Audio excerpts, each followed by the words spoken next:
Thank you so much for serving for Easter this weekend. We have several services over the course of 3 days, and I'm so excited about what God is going to do during this time this weekend.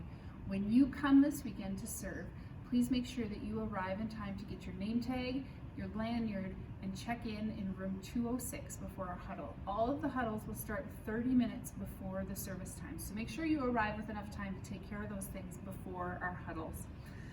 This weekend, a lot of people are going to be back for the first time since we've regathered, and we need to help manage some of those expectations for people, right? We've talked about this all along, that when people come back into the building, they're going to expect things to be the same as they were when they left a year ago, but a lot of things have changed. Our physical spaces have changed.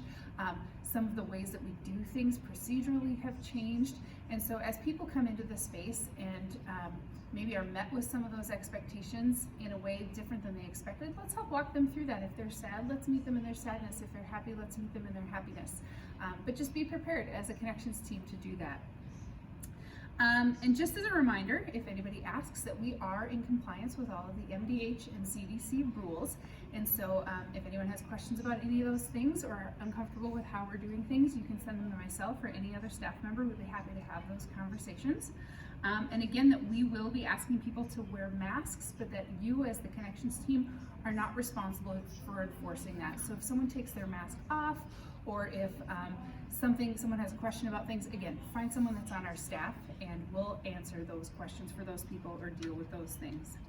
We are expecting a really large turnout this weekend, and what an amazing thing that is. What an amazing privilege to be able to serve people in this way.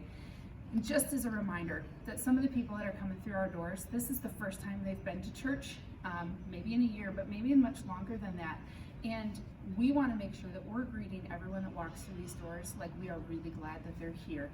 All of us have people that we pray for, that we hope will show up in the church this weekend and will hear the gospel.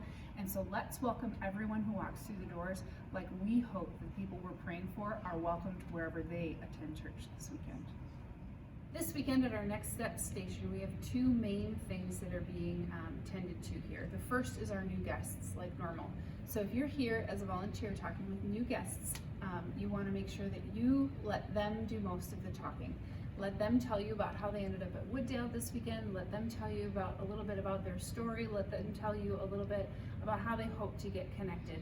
Make sure that they either text hello to the number that's here so we get their information, fill out a physical connection card, or scan the QR code that's available in one of the worship services. After you've had this conversation, you can give them their gift for this weekend, which is going to be this cute little succulent plant inside the box here, along with a couple of coupons to Seven Corners. We will have the QR code on the side of the gift as well, so people can scan that to give us their information. After you've had that conversation, if you have a physical connection card, be sure to write down as much from that conversation as you remember, and then label the top with which service time that you talked with them. That helps us process and follow up with them well. If you're a pastor that's standing at the table this weekend to talk with people who've said yes to Jesus, it's a very similar process. Let them do most of the talking, have them share their story.